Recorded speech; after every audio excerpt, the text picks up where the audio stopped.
Danya and Lesh were lounging in the laboratory chairs, smoking cigarettes and idly flipping through tattered magazines with half-naked girls.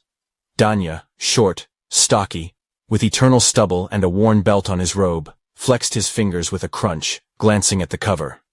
Lech, a thin man with sly eyes and a perpetually mocking face, picked his teeth with a toothpick, grinning back.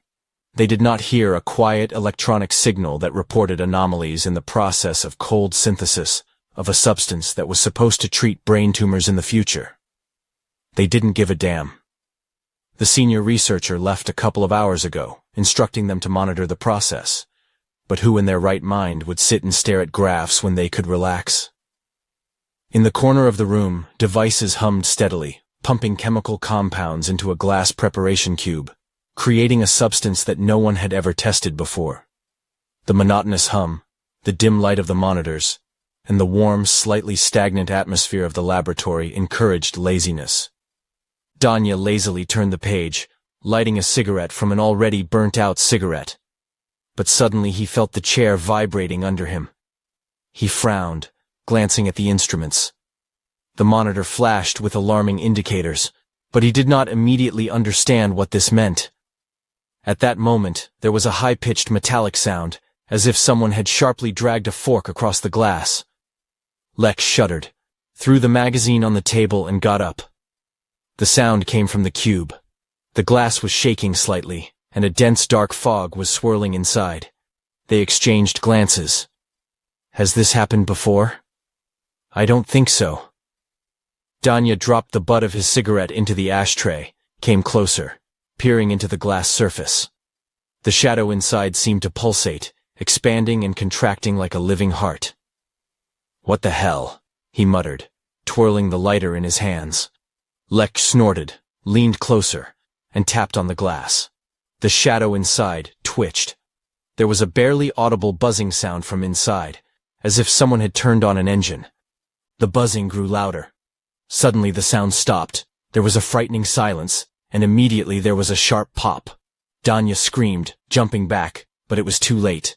The glass burst with a piercing crack, but it did not shatter into fragments, but began to melt, like a wax film over a fire. A dark gas, thick as the smoke of a fire, burst out from inside and crept across the laboratory, rapidly filling the space. The acrid, nauseating smell of burning, rotten meat and chemicals hit my nose. The stench made my stomach churn. Danya coughed, clutching at his throat, but his throat felt as if liquid lead had been poured into it. Lech waved his arms, backing out, but suddenly he staggered and fell to his knees with a thud. The skin on his arms was covered with lumpy black spots, as if insects were moving under it. He was curled up, breathing heavily, and a thick, viscous liquid the color of oil was dripping from his mouth. Danya tried to take a step back, but his body felt like lead. He felt something seeping into him, spreading through his veins with a cold, painful heat. Lech shuddered, his eyes rolled back, his lips trembled, and then he abruptly jerked his head up and looked directly at Danya. There wasn't a drop of awareness in his eyes, just black emptiness and something unnaturally hungry.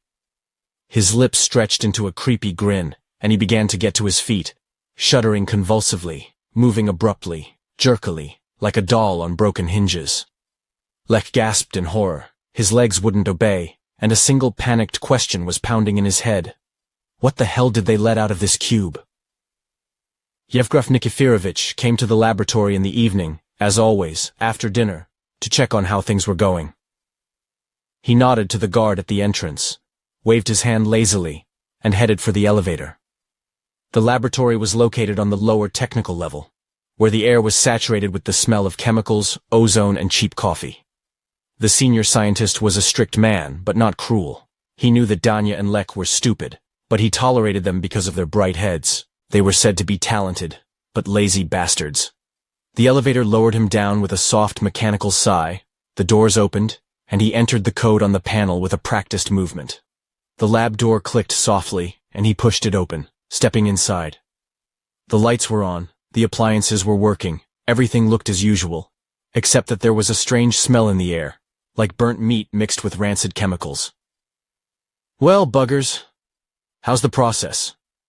"What is it?" he asked loudly, without looking at her, habitually taking off his coat. There was no response. Just a strange, wet slurping sound somewhere in the corner. Yevgraf frowned, looked up, and froze. Danya and Lech were here. They crawled towards him on all fours like animals, crouching low to the floor, their fingers scratching the tile, leaving sticky black streaks on it. Their skin had faded, turned gray, and was covered with dark spots. And instead of the usual malice and fatigue, their eyes were filled with a black, greedy madness. "Hey, motherfucker, did you get a shot?" Yevgraf barked, taking a step back. Damn drug addicts, but they didn't respond. Danya let out a deep growl. His lips twitched, exposing his bloody gums. Lech took off, moving quickly, abruptly like a hunted animal. Yevgraf tried to back away, but they slammed into him with a force these two had never had before. Sharp teeth sank into his arm, tearing through the fabric of his shirt, tearing his skin. Pain shot through his entire body, blood splattered on the floor, and Yevgraf screamed. He tried to fight back, but their grip was dead sticky. Slimy fingers clung to him and tore. He collapsed onto the cold tile, feeling like he was being torn apart. Danya clung to his neck. Lech tore open his chest, and the scientist's scream filled the corridor, echoing off the walls. At that moment, the laboratory door was ajar. The draft pulled the poisonous gas outside, into the ventilation shafts, into the corridors, to where there were still people. At the post, the guard raised his head when he heard a strange noise from below. He reached for the walkie-talkie to ask what the hell was going on, but he didn't have time. Dark gas slowly flowed out of the ventilation, enveloping him like a haze. The guard blinked, sniffed the strange smell, and frowned.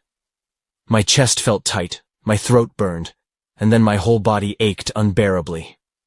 At the last moment, before falling into the void, he saw a figure in the doorway.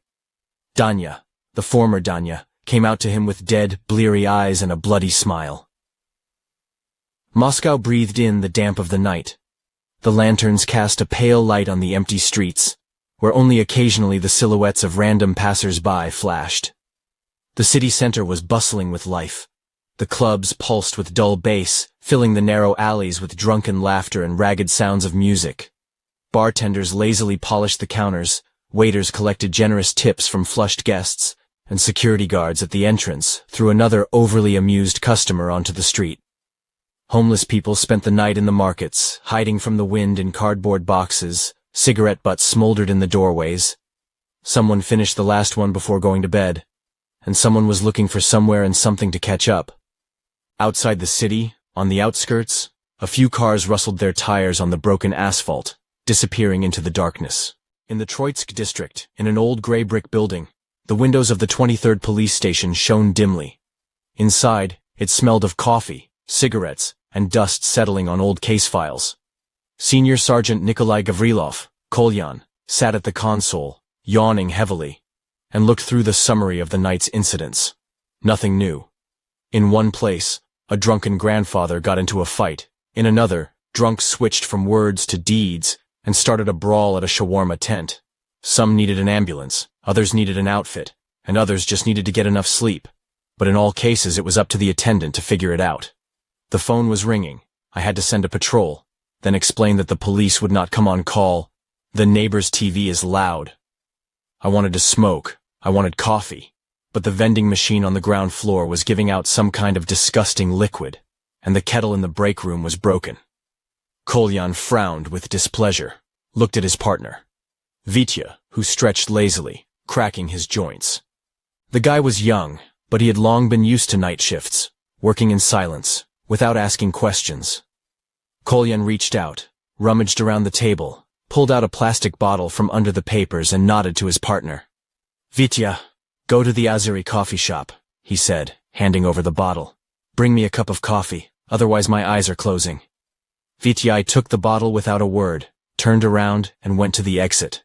His footsteps echoed hollowly in the hallway. The door creaked and slammed shut. At the same moment, the phone rang. Kolyan sighed, picked up the phone and muttered in a familiar voice. 23rd Squad, I'm listening. A woman's scream was heard in response. His voice was shaking, choked with panic, and the words were coming out in a screech. God help me. They're banging on doors. They're not normal. There are two of them. They're growling. Kolyan frowned, and an unpleasant chill ran down his spine. Where do you live, madam? His voice hardened, but he remained calm. There was a crash in the receiver, and something crashed. The woman screamed, but her scream stopped abruptly, replaced by a sound that made Kolyan's teeth clench. A dull, wet slurping sound, as if someone was tearing raw meat.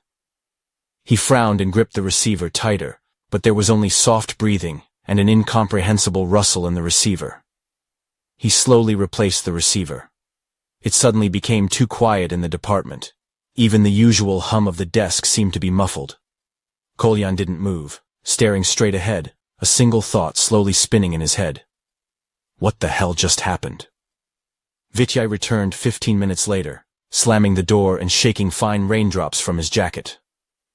By this time, Kolyan had already sent a free squad on that strange call, but the sediment from what he heard did not go away.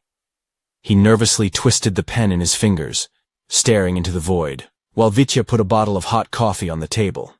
His partner looked a little nervous, and there was concern on his face, which he usually didn't have even during tough showdowns with street thugs. Something strange, Vityai said, wiping his hands on his trousers. While I was walking, 2 cars with flashing lights went by like crazy. I slowed one down and asked what was going on. Riot police. Take a look. They say some lunatics bit people in the park. Kolyan abruptly raised his head. You mean, bitten? What is it? He asked, glancing at the phone as if expecting it to ring again. In a straight line. They say several people with severed necks were dragged into the bushes. The women are screaming, panicking. The riot police are driving there to sort it out. Kolyan ran his hand over his face, feeling an unpleasant chill run down his spine. The same challenge surfaced in my head. The woman was talking about people who behaved like animals. He quickly recounted this conversation to Vitya, without missing any details, and the further he talked, the darker his partner's face became. It sucks, Vitya gasped. This is not normal stuff at all. The phone rang again. Kolyan jerked and picked up the phone. 23rd Squad, I'm listening. There's a scream on the phone. Not just panicked, but primal, full of terror, drowned out by a growl and a dull slurping sound that chilled the blood in the veins. The voice was trembling, choking in hysteria. Somewhere in the background there was a woman screeching, gunshots, and then a heart-rending scream was heard on the phone. Help! It's a fucking zombie! There was a thud, as if the phone had been dropped, and a heavy, wet sound, as if someone was tearing wet meat with their bare hands. There was a deep growl in the speaker, hoarse and low, and suddenly the phone went dead. Kolyan froze, feeling the blood rush to his temples. He slowly lowered the receiver and looked at Vitya. What the fuck was that? The partner asked dully. There was silence in response. Only outside the window, somewhere far away in the city, the first alarm siren began to wail. 2 black UAZ trucks with tinted windows drove into the park, swaying on bumps. The headlights picked out sparse silhouettes of people running away from the darkness. The park was abandoned. The old lanterns flickered dimly. The paths were cracked in places, and in some places there were traces of homeless people who had made rookeries on the benches. It was a common place for nighttime showdowns, but Oman Lieutenant Muratov sensed that something was wrong here. The wind carried a strange smell, metallic, thick, cloying. The smell of blood. Kirill Muratov was sitting in the cockpit, clutching a submachine gun. In the front seat next to him sat his deputy, Stas Voronov, a silent, hard-eyed man who had already seen too much shit in his life. The soldiers were sitting in the back compartment, reloading their weapons, talking in short phrases. Someone was swearing through his teeth. The call was incomprehensible. They said that rabid lunatics were tearing people up in the park. No one liked this kind of showdown.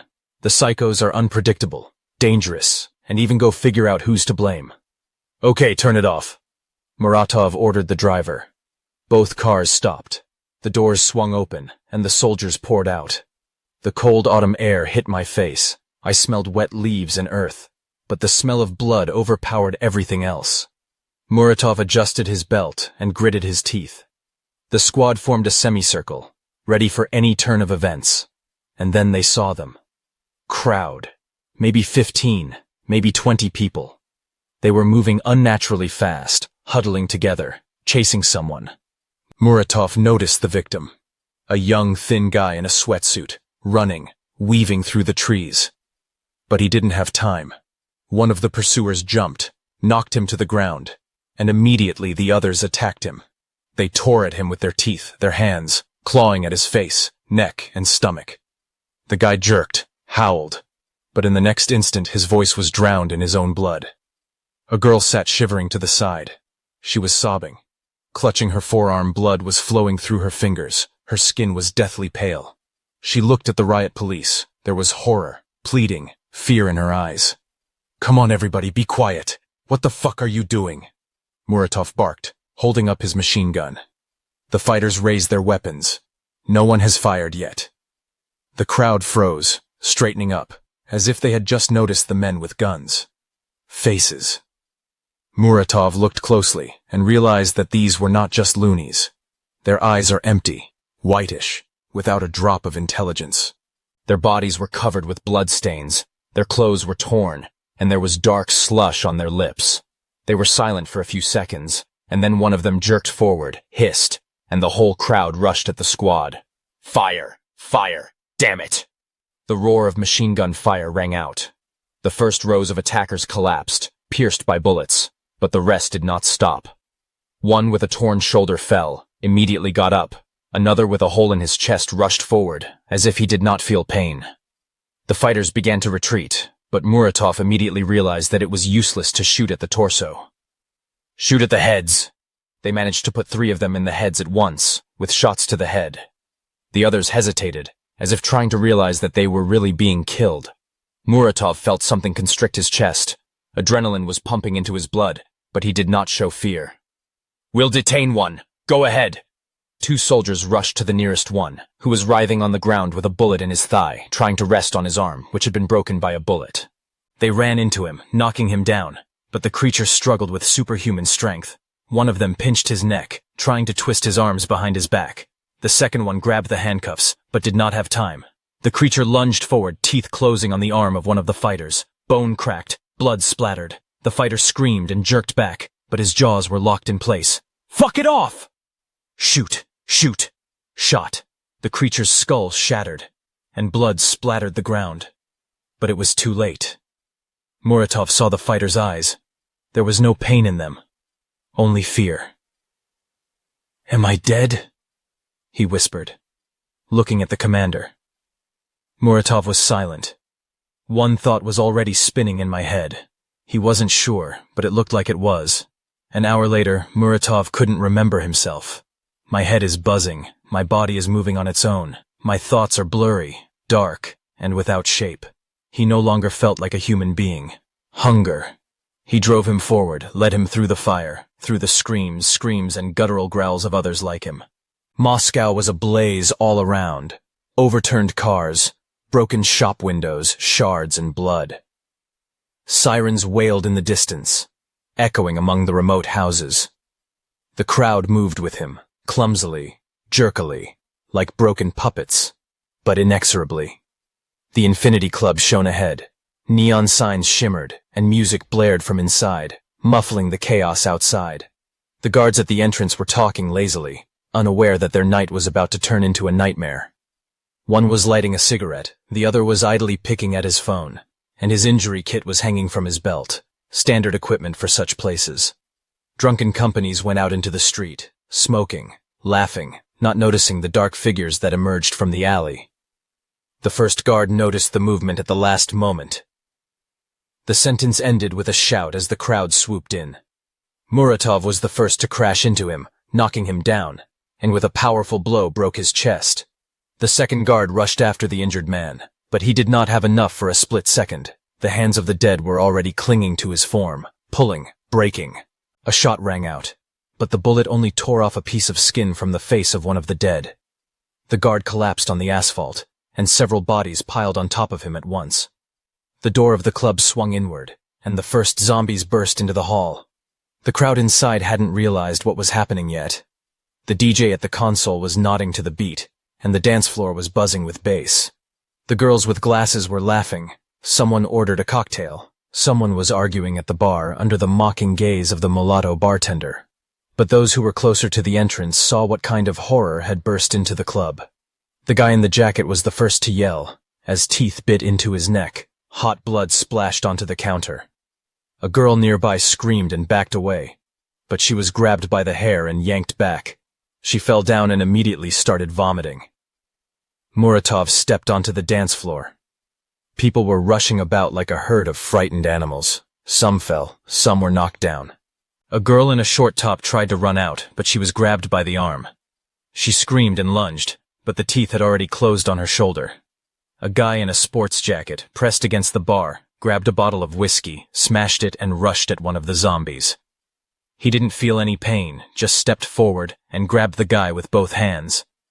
The scream was choked in blood as the jaws closed on the throat. The dance floor has become a slaughterhouse. The floor became slippery with blood, bottles, broken glasses, and torn bodies rolled on it. Someone was trying to get to the exit, but the doors were already littered with corpses.